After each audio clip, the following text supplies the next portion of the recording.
Rata-rata per hari kami bisa memasarkan sekitar 1.500 bolu kukus. Itu udah di warung sama di pasar. Sama kalau misalnya ada pesanan gitu mungkin bisa sampai 1.800 sampai 2.000-an. Omset kami per harinya itu 350 sampai 400.000 rupiah.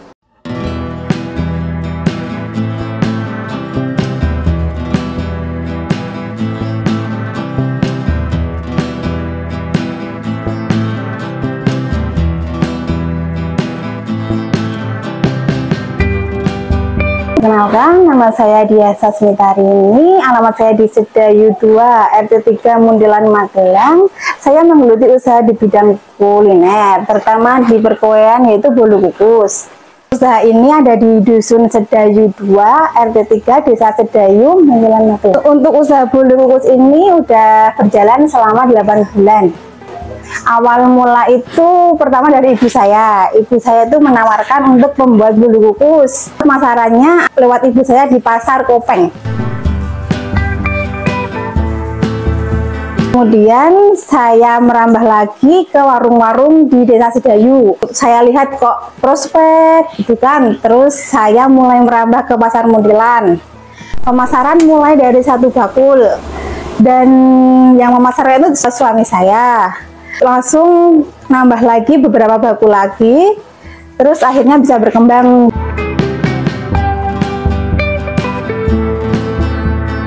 Kendalanya banyak sekali untuk usaha bolu kukus ini. Pertama, 1 bakul itu pasti mencela antara ukuran. Dari ukuran kan untuk pertama kali belum stabil.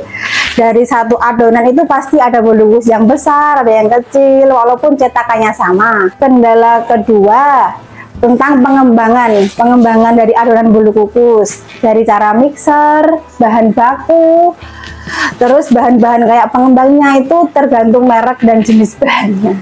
Untuk menangani dari kendala tersebut, saya malah diberi masukan oleh pengepulnya, Mbak harus gini, dan saya mengikuti cara tersebut. Terus saya merubah dari semuanya jadi dan udah sesuai harapan.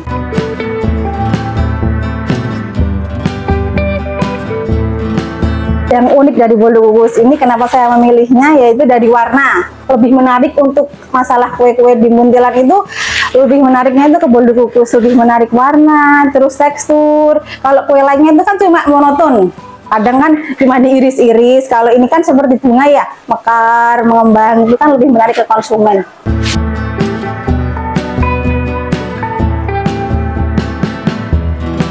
Kenapa saya memilih bolu kukus? Karena pemasarannya lebih bagus yang bolu kukusnya daripada ketimbang roti lainnya.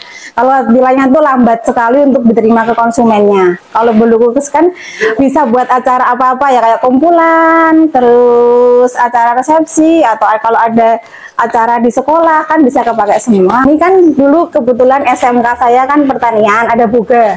Nah, dari skill itu saya manfaatkan untuk merambah ke bolu kukus ini. Bolu kukus ini modal usaha saya dimulai dari 500.000.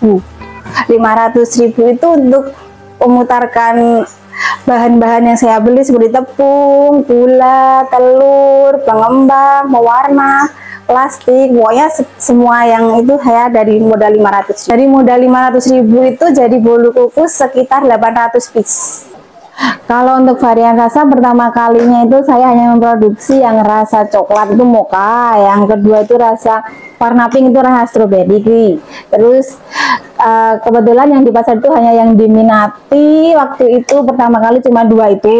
Dari 800 piece tadi mendapat keuntungan. Nah, keuntungan itu saya kumpulkan dan modal berhasil sekitar 1 juta. 1 juta itu saya kembangkan lagi, terus muter dan bisa beli alat, bisa beli kayak panci, mixer.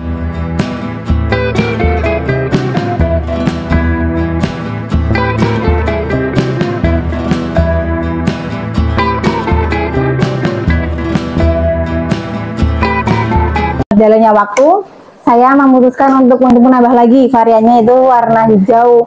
melon ya, rasanya melon. Jadi kalau pas di packingan atau pas di dipasarkan itu lebih menarik kalau untuk 3 warna. Keunggulan dari bolu kukus yang saya produksi ini, satu, menggunakan bahan yang terbaik ya, dari segi tepung, telur yang fresh, gula murni, terus dari higienis waktu produksi juga saya perhatikan, terus tingkat keempukannya juga pas dan aromanya juga enak.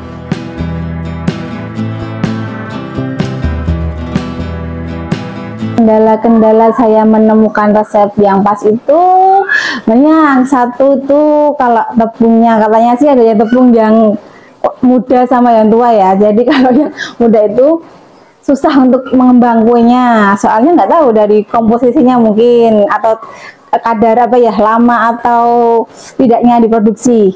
Terus yang kedua untuk telur memang harus fresh, soalnya kalau telur lama itu kan putih telurnya itu mencair, jadi memang mempengaruhi di pas pengembangannya. Yang ketiga ini pengembangnya SP atau valet itu memang harus yang benar-benar merek salah satu tertentu lah.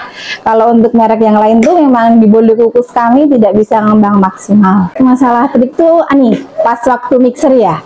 Kalau untuk pas waktu mixer itu susah gampang, soalnya kan memang kalau bolu kukus ini beda tangan, kalanya beda hasil jadi.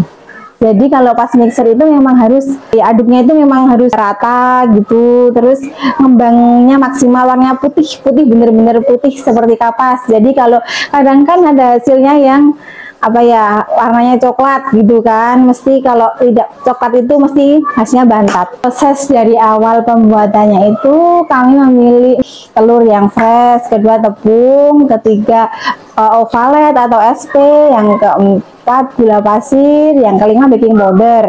Kami langsung dicampur mixer ya, di mixer sampai mengembang. Setelah itu kami diamkan sekitar 1 jam supaya ovaletnya atau SP-nya itu memang udah mengembang di adonannya tersebut. Kemudian kami cetak ya, dikasih perasa. Kami cetak, setelah itu kami kukusnya menggunakan plakat ya, yang bolong-bolong besar itu, soalnya kalau menggunakan kukusan yang biasa tuh di bolu kukus kami kurang bagus ya. Setelah kami kukus, saya angkat. Setelah saya angkat, saya diamkan. Setelah mungkin kira-kira 30 menit ya, saya packing, saya kemas ke plastik, kemudian saya kasih label. Setelah itu saya masukkan ke dalam keranjang atau kardus untuk dipasarkan. Alhamdulillah sampai sejauh ini belum ada komplain dari pelanggan. Mereka semua suka dengan bolu kukus kami karena memang dari bahan-bahan alami, tanpa bahan pengawet, tanpa manis buatan, dan menggunakan pewangi yang alami. Bolu kukus di kami itu hanya bertahan sekitar 3 hari. Soalnya kan tidak pakai bahan pengawet. Untuk sistem pemasarannya, mulai pagi kami masukkan ke warung-warung kami tinggal ya, semua warung kami pasoki. Terus setelah itu malamnya kami ganti lagi ke Pasar Muntilan, berangkat mungkin jam 10 malam. Kami hanya menitipkan dagangannya ke pengepul, ada berapa ya, sekitar 10 pengepul ya di Pasar Muntilan itu. Setelah itu kami tunggu sampai pagi ya, sekitar jam 6 itu kami kembali lagi ke Pasar Muntilan untuk mengambil dagangan tersebut. Kalau misal ada sisa, nanti saya mungkin akan pasokkan ke warung-warung yang belum kemasukan bolu kukus dari Podakan. Omset kami perharinya itu Rp300.000, itu untuk yang di warung sama di Pasar Muntilan ya. Tapi kalau pas ada pesanan, ada hajatan gitu, mungkin meningkat sekitar 350 sampai Rp400.000. Untuk pengembangan dari usaha kami, selain bolu kukus, kami memiliki kue ulang tahun, memiliki brownies lumer, sama mie keriting. Di sini ada 4 orang. Pertama itu tugasnya pengukusan semua ya. Kalau memang bolu kukusnya, hasil kukusnya udah banyak, nanti salah satu dari 4 orang tadi pengemasan, ada yang mengemas 1. Setelah itu yang 3 ngukus, yang 1 ngemas sekalian packing. Harapan di usaha saya, satu itu bisa memproduksi bolu khusus dengan jumlah banyak, semakin maju. Kedua, bisa menambah karyawan. Ketiga, target marketing kami mungkin saya harap semakin bertambah ya, merambat ke mana-mana ya, ke luar kota atau nambah outlet gitu. Terus bisa nih membuat tempat produksi yang layak gitu. Rahasia khususnya ya konsisten terhadap resep, konsisten di pemasaran, konsisten di harga. Bagi teman-teman yang berminat dengan bolu kukus kami, bisa hubungi nomor WA saya di 082 135 001 131. Terima kasih kepada teman-teman yang sudah menonton channel ini, semoga bermanfaat dan jangan lupa subscribe di Jejak Rezeki Mantap.